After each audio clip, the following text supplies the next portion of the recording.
selamat malam Bapak Giman. Ya, malam Mbak. Maaf saya ini mengganggu waktunya malam-malam ini Pak. Nggak apa-apa, nggak apa-apa. Silakan Mbak.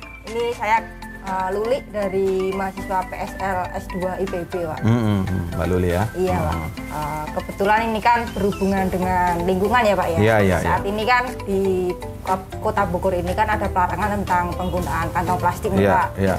Nah kalau di Dakaramat ini yang konsepnya ini sangat bagus sekali mencampurkan antara produk-produk yang ada di Indonesia dengan UMKM. Ya. Nah kalau di Dakaramat ini apakah sudah memberlakukan peraturan tersebut atau bagaimana Pak?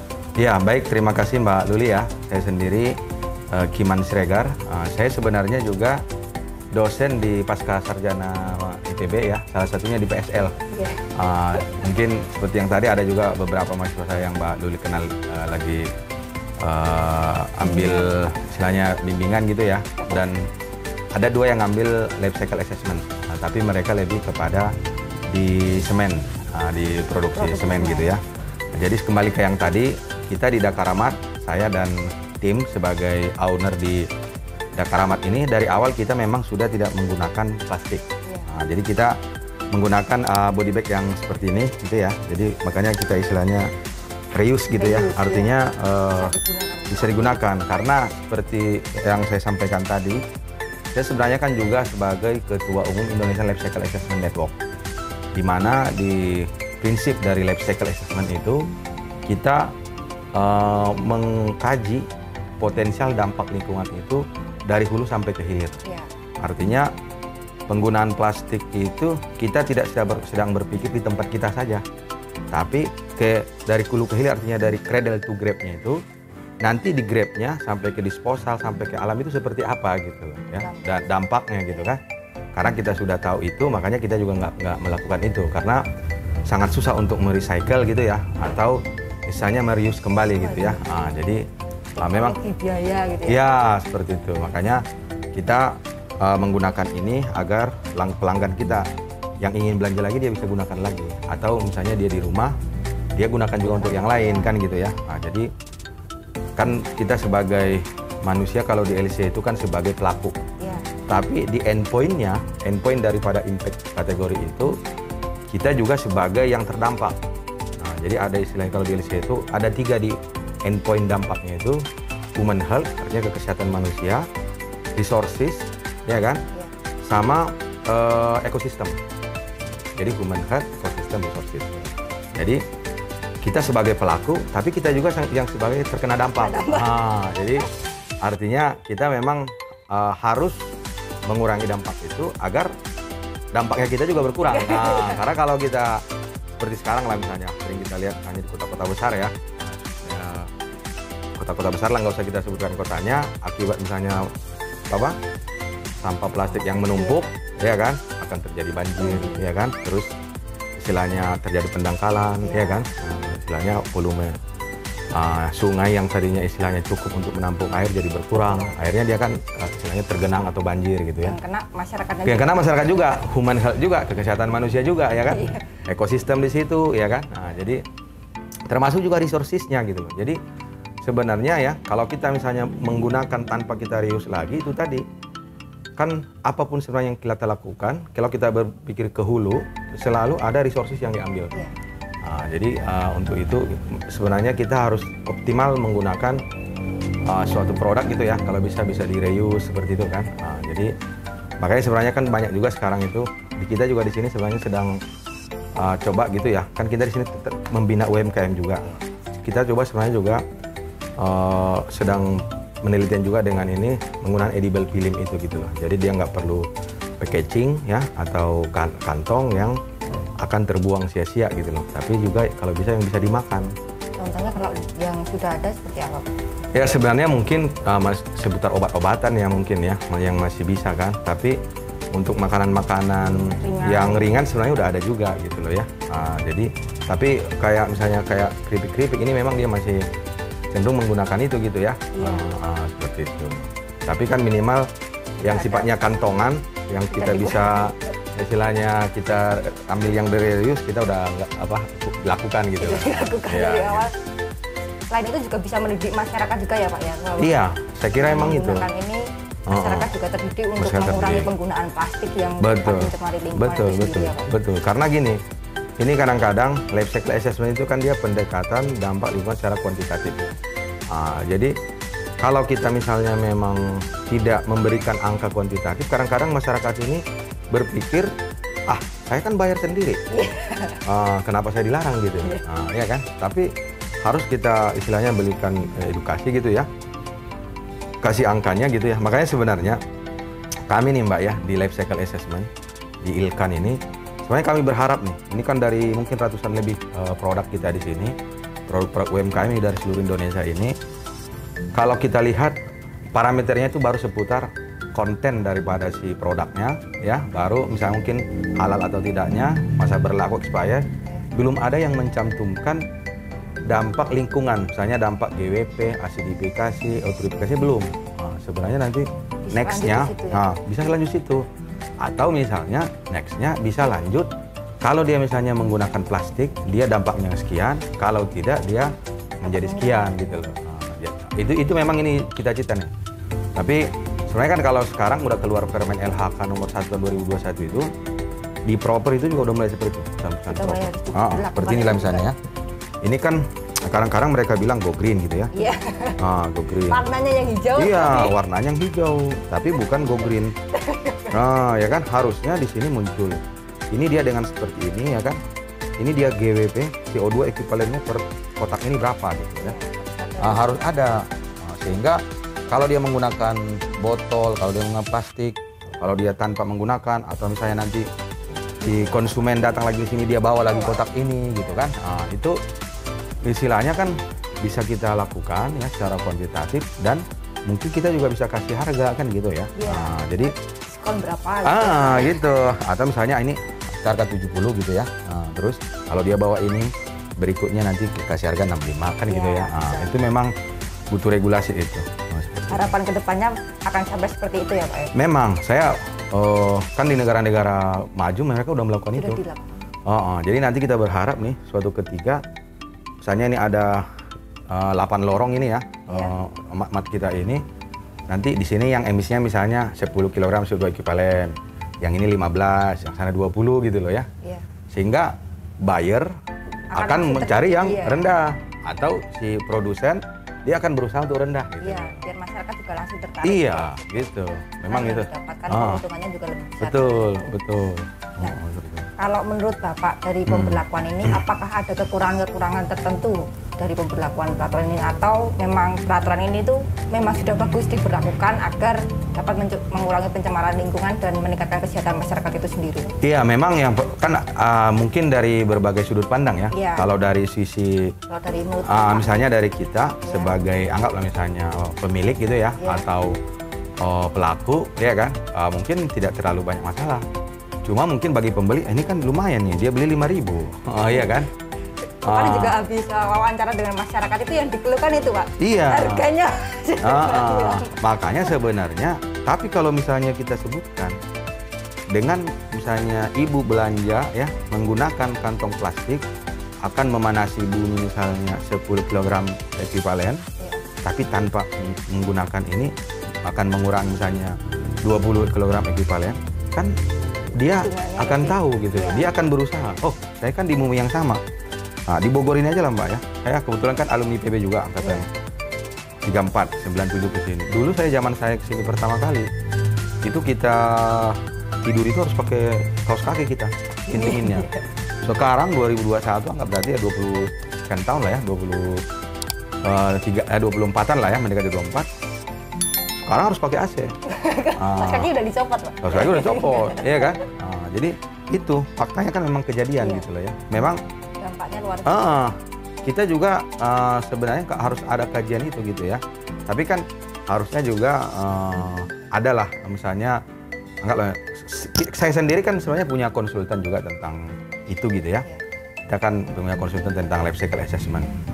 Nah, tapi memang kan harus ada juga semacam kerjasama dengan pemerintah atau produsen plastik gitu ya, atau produsen body bag ini gitu ya, untuk mengeluarkan angka itu gitu loh. Nah, sebenarnya kalau itu bisa dilakukan, barangkali masyarakat itu tidak terlalu keberatan. Istilahnya kan bisa kita kampanyekan. tanpa menggunakan plastik, maka ibu sudah ikut menyumbang mengurangi dampak pemanasan global sekian. Itu kan bagian dari ibadah, membantu orang kan gitu kan. Tapi karena dia nggak ada kampanye itu, ya dia merasa gimana sih, pelit banget sih kan gitu. Itu aja sebenarnya. Yang dikeluhkan itu selalu harganya. Iya, selalu harganya. Gitu. Ya memang situ.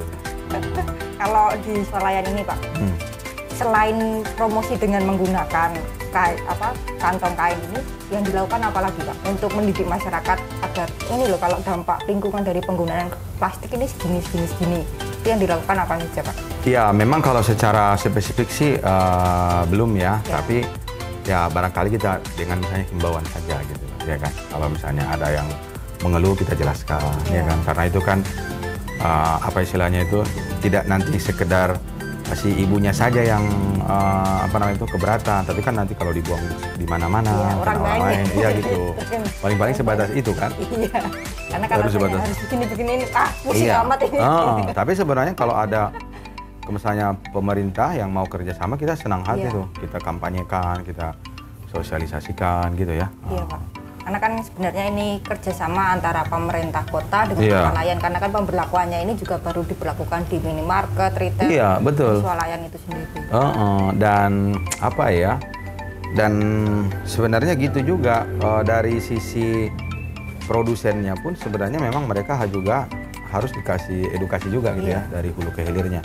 Karena gini, sebenarnya tahun 70-an Coca-Cola sendiri pada saat mereka mau menggunakan packagingnya itu apakah dari botol atau dari plastik ya, atau dari kaca, dari gelas, mereka sudah melakukan itu, kajian LCA itu gitu. Jadi mereka sebenarnya udah antisipasi. Harusnya harusnya nanti di perusahaan kita juga dikasih seperti itu. Makanya sekarang ada istilah apa tuh? Kalau kita minum kan pakai bawa sendiri. Kan itu kan bagian dari proses gitu ya. Makanya di sana kita jual juga tuh tambak gitu kan. Iya. Jadi ya memang itu tadi agar ada isi ulang gitu loh ya. Makanya sekarang kan di kampus-kampus itu, memang kita di sini belum ya, kita kan masih kecil. Ke kampus-kampus sekarang kan mereka sudah menggunakan, sudah ada air yang misalnya langsung diminum, ya kan. Memang kita juga maunya gitu, tapi kan, waduh investasinya berat juga itu, ya kan. Seperti itu. Kalau dari respon masyarakat ini Pak, dengan adanya pelarangan ini, itu bagaimana? Kalau kemarin saya bertanya ke masyarakat secara langsung itu kan, masyarakat itu sekarang kalau mau belanja itu saya kurangin Mbak gitu. Kalau saya lupa bawa kantong, belanjanya saya kurangin. Nah kalau respon pembeli di Dakaramat itu sendiri? Iya, kadang-kadang sih ada juga kayak gitu ya. Tapi kita kadang-kadang istilahnya kita bantu aja, misalnya bawa ke motornya, bawa ke mobilnya gitu loh kan. Karena walaupun 5.000 kan orang berhitung juga. Atau juga kadang-kadang di rumahnya udah banyak kayak gini. Iya, udah banyak, jadi kalau mau beli lagi udah lagi. Saya pun gitu kadang-kadang. Saya pun kalau ke tempat lain, kadang-kadang kita bawa, tapi kan lupa. Iya. Tapi kan mungkin kalau kita kan di sini yang pelanggannya juga banyak yang bermobil kan. Ya kita bawa aja langsung ke mobilnya gitu kan. Karena kan sebenarnya dia juga barangkali kalau dia mau jalan lagi ya kan. Atau misalnya dia nggak bawa kendaraan kan gitu ya. Seperti itu. Jadi responnya masyarakat itu menyambut positif ya Pak ya dengan adanya? Ya saya kira secara perlahan ini ya mengertilah misalnya. Kalau menyambut positif atau tidaknya masih kurang inilah, tapi mengertilah minimal ya kan, mengerti. Tergantung orang masing-masing. Iya kan gini, daya ininya kan juga berbeda kan, daya apa istilahnya itu.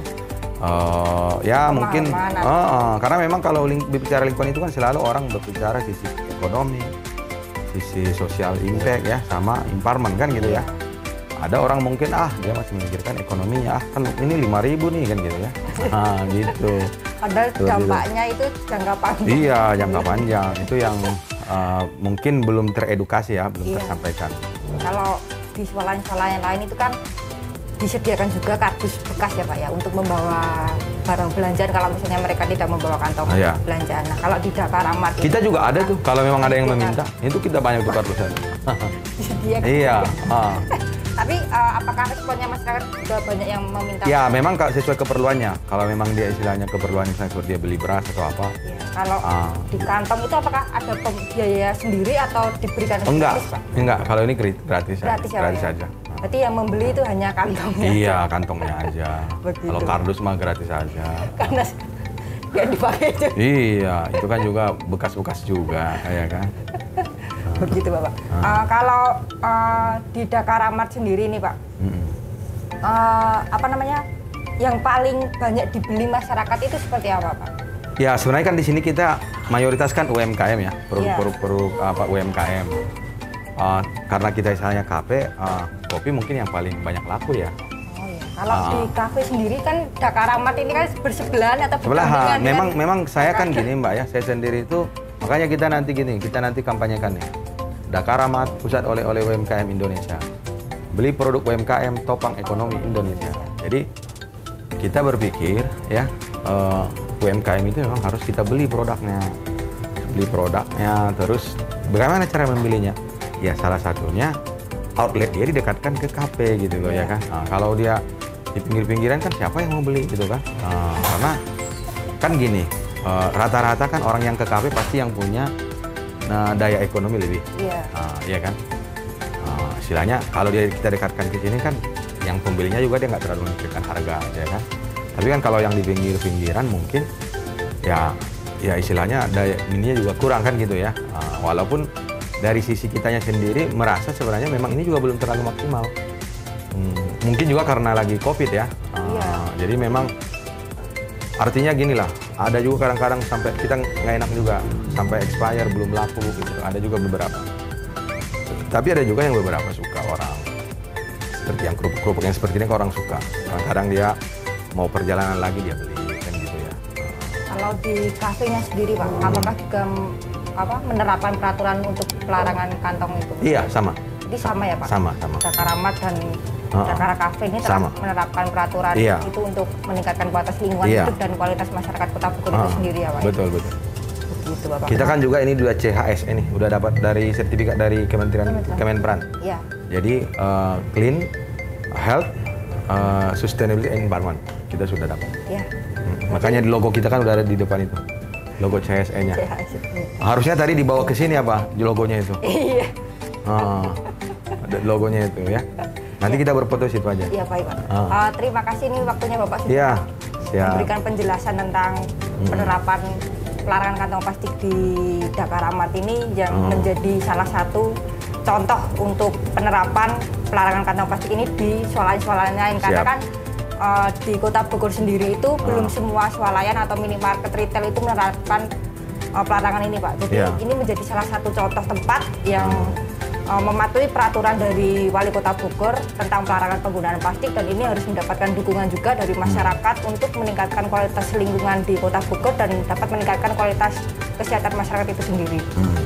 Seperti itu Bapak. Terima kasih atas waktunya. Dakaramat Pusat Oleh-oleh UMKM Indonesia. Beli produk UMKM topang ekonomi Indonesia. Bisa setia Dakara TV. Dapatkan terus informasi seputar pendidikan, bisnis UMKM IKM, serta energi dan lingkungan. Dapatkan terus notifikasi dari YouTube channel Dakara TV.